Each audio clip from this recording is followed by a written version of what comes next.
Hello दोस्तों, हमारे इस टेल मी देयर चैनल में आपका स्वागत है। दोस्तों, आज का टॉपिक है पेरिस समझौता या इसको पेरिस जलवायु समझौता भी बोलिए दोस्तों, दोनों ही कहा जा सकता है। ठीक है। देखिए, पेरिस समझौता क्या है इसके बारे में हम जानेंगे और ये भी देखेंगे कि पेरिस समझौता से अमेरिका क्यों अलग हो गया और इसके शर्तें क्या-क्या हैं और कार्बन उत्सर्जन में कौन से देश कौन से स्थान पे है वो जानेंगे और ये भी देखेंगे कि भारत की स्थिति क्या है इसमें और इसकी आगे की राह क्या होना चाहिए और लास्ट में इसका कंक्लूजन भी देखेंगे दोस्तों। ठीक है। आइए तो जानते हैं ये जो पेरिस समझौता है ये क्या है। ठीक है, इसके बारे में आज जानते हैं।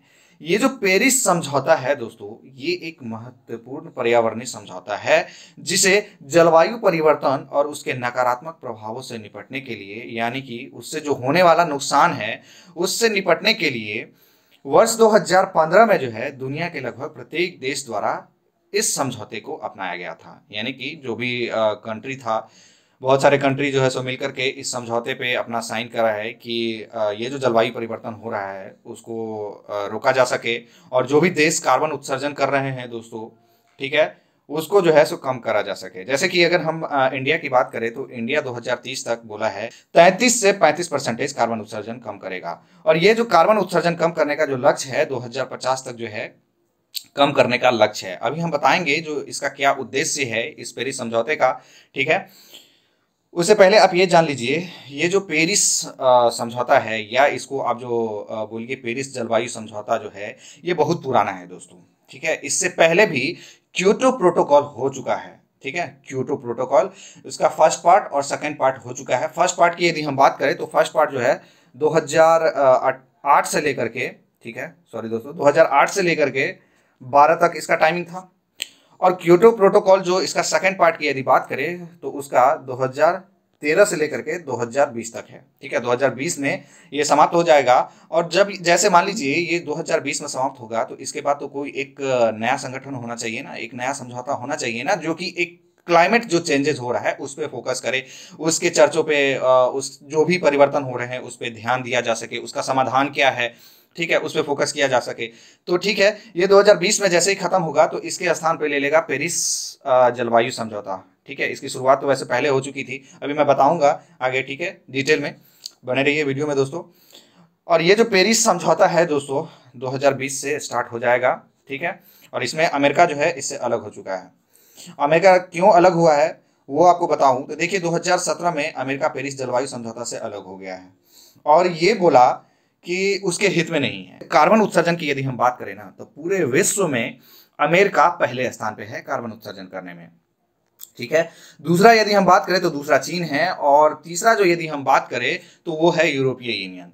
तो यूरोपीय यूनियन में जो है बहुत सारे कंट्री हैं, तो एक पूरे सिर्फ और सिर्फ देश की यदि बात करें तो थर्ड स्थान पे अपना भारत है।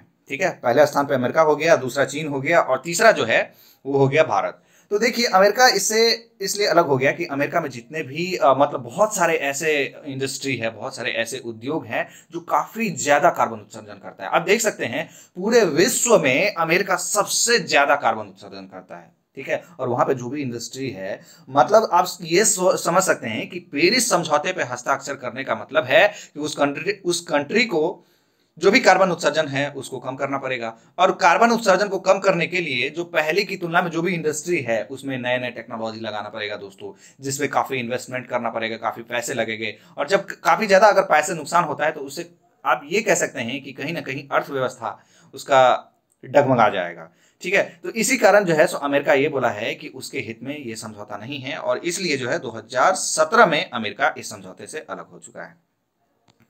अब आइए, ये जो पेरिस समझौता है इसका उद्देश्य क्या है दोस्तों। देखिए, इस समझौते का उद्देश्य है वैश्विक ग्रीन हाउस उत्सर्जन को काफी हद तक कम करना।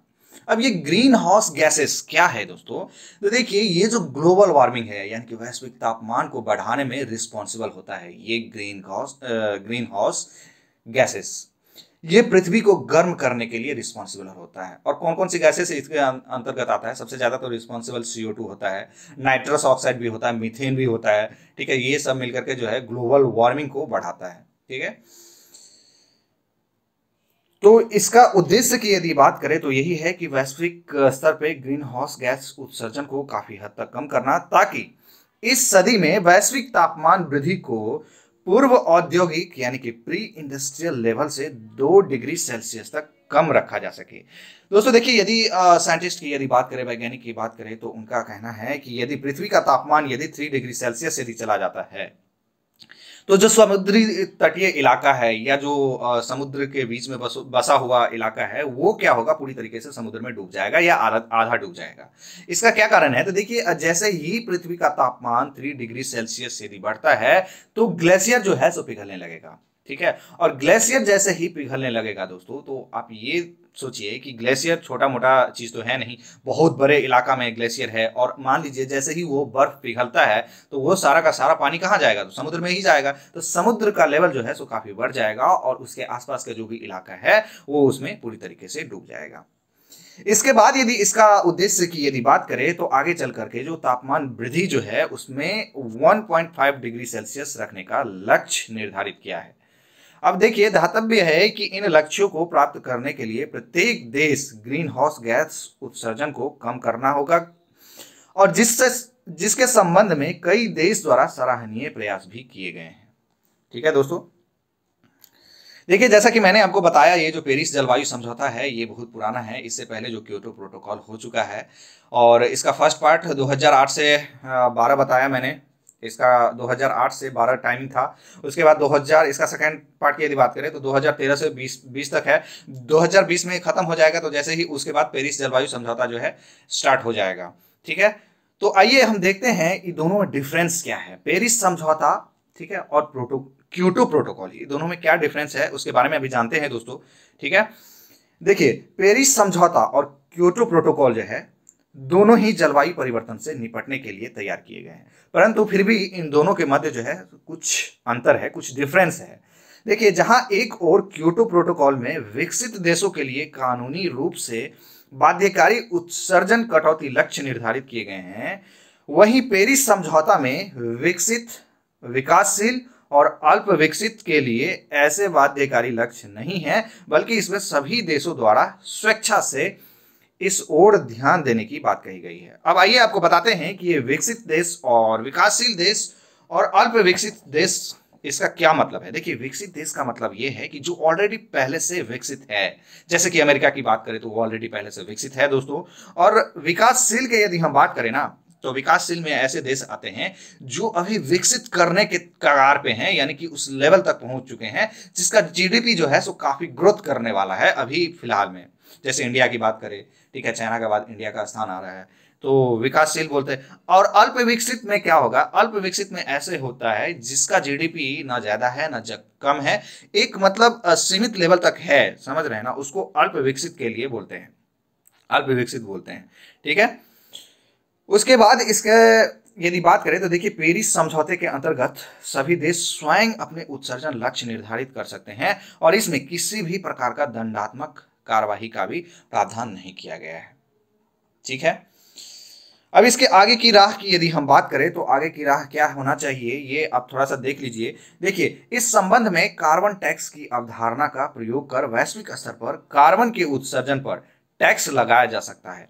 हमारे सभी देशों को के कार्बन उत्सर्जन में कटौती करने की प्रतिबद्धता में बढ़ोतरी होगी और सभी देशों के जवाबदेही तय करने एवं इस संबंध में उनके प्रयासों की जांच करने के लिए जो है नियामक संस्था का भी निर्माण किया जा सकता है। साथ ही जो देश अपनी प्रतिबद्धता को पूरा करने में असफल रहेंगे तो उस पे क्या होगा, उन पे प्रतिबंध और जुर्माना भी लगाया जा सकता है दोस्तों। ठीक है, जुर्माने से प्राप्त जो भी राशि होगा, यानी कि जो भी उसको जुर्माना लगाया गया है उससे जो पैसे प्राप्त होंगे उसको क्या करा जाएगा, उस परियोजनाओं के लिए किया जाएगा।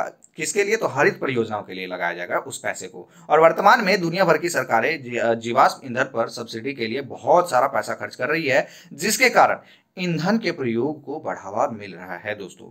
आवश्यकता है कि सभी जीवाश्म ईंधन की सब्सिडी पर वैश्विक प्रतिबंध लगाए जाए ताकि कार्बन उत्सर्जन को कम किया जा सके दोस्तों। देखिए, जहाँ पे भी मान लीजिए एक एग्जांपल की यदि बात करें, अगर जहाँ पे कोयला खदान है तो वहाँ के आसपास का जो भी वातावरण है काफ़ी ज़्यादा पॉल्यूटेड रहता है, वहाँ पे पॉल्यूशन काफ़ी ज़्यादा होता है, तो वहाँ पे ज़्यादा पेड़ पौधे लगाना चाहिए, ऐसा होना चाहिए दोस्तों।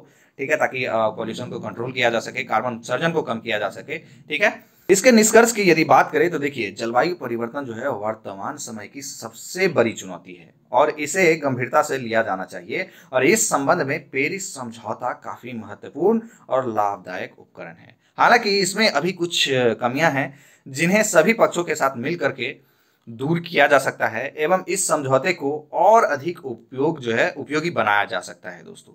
ठीक है दोस्तों, तो इस वीडियो में इतना ही। यदि आप हमारे चैनल को सब्सक्राइब नहीं किया है दोस्तों तो प्लीज़ आप हमारे चैनल को सब्सक्राइब करें, लाइक करें, कमेंट करें दोस्तों और शेयर भी करें।